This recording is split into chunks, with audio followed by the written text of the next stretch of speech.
Welcome to waves media Telugu. Rangareddy జిల్లా Shamshabad airport పరిధిలో IndiGo విమాన సంస్థకు చెందిన మహిళా క్రూ ఉద్యోగినిపై క్యాబ్ డ్రైవర్ అత్యాచార యత్నానికి పాల్పడిన ఘటన కలకలం రేపింది.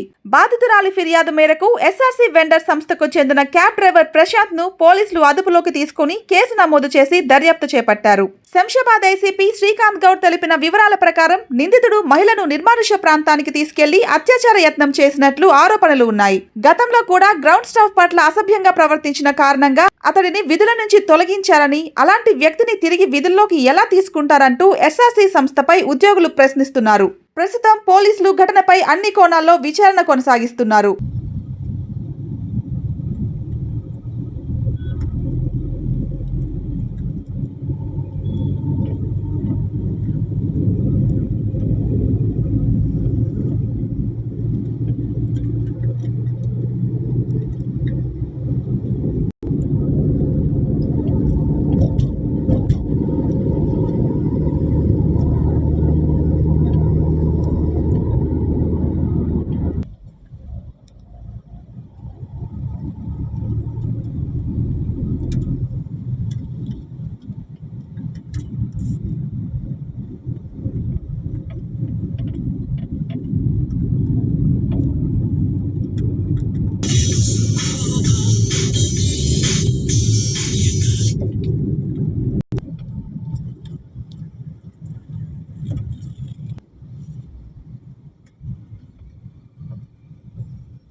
ప్రాంతంలో ఈ ఇండిగో క్యాబ్కు సంబంధించిన లేడీ ఆమె డ్యూటీకి వస్తూ రావడానికి క్యాబ్ వచ్చింది.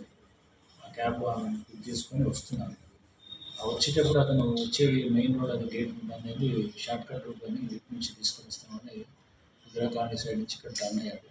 సో శాంతా మారియా స్కూల్ సమీపంలో నాకు అండర్ కన్స్ట్రక్షన్ బిల్డింగ్ ప్లేస్లో అక్కడే పక్కన జస్ట్ ఇప్పుడు నేను నేచర్ కాల్ పోతున్నాను అని చెప్పేసి ఇట్లా దిగిండు. మళ్ళీ దిగి వెనక్ సీట్ బ్యాక్ డోర్ నుంచి వచ్చేసి ఆ లేడీ మీద అటెంప్ట్ చేసిండు. అది రేపు బలవంతం చేసేది అదే వెనక డోర్లోకి వచ్చేసి వాళ్ళిద్దరి మధ్యలో బాగానే జరిగింది. చాలా తను అదే బ్యాక్ సీట్లోనే తనని రేప్ చేసేదని చెప్పేసి కంప్లైంట్ చేసింది. ఆ తర్వాత అతను చూసేసి మళ్ళీ బయటికి హెల్ప్ అని చెప్పేసి అతను కారు వదిలేసింది. అతని కారు తీసుకుని అక్కడి నుంచి బయలుదేరి పాల్గొనడం చెప్పి దాని బేస్ మీద కంప్లైంట్ ఎఫ్ఐఆర్ రిజిస్టర్ చేసేసి ట్రాక్ చేసుకున్నాము. అరెస్ట్ చేసి రిమాండ్ చేయడం జరిగింది. గతంలో ఆరోపణలు ఇటువంటి అలిగేషన్స్ ఇంతకుముందు ఇటువంటి ఆరోపణలు ఇతని మీద అయితే మా దృష్టికి రాలేదు. వెరిఫై చేస్తే వెళ్ళలేదు. డ్యూటీకి కొద్దిగా ఒకసారి రెగ్యులర్ వచ్చేవాళ్ళు కాదని మాత్రం అంటున్నారు. క్రిమినల్ హిస్టరీ ఏమైనా ఉందా సార్? వెరిఫై చేశారా? ఇప్పుడు క్రిమినల్ హిస్టరీ అయితే లేదు. ఇప్పుడు వనపర్తి గద్వాల్ ఏరియా ఒక 6 months నుంచి చేస్తాం.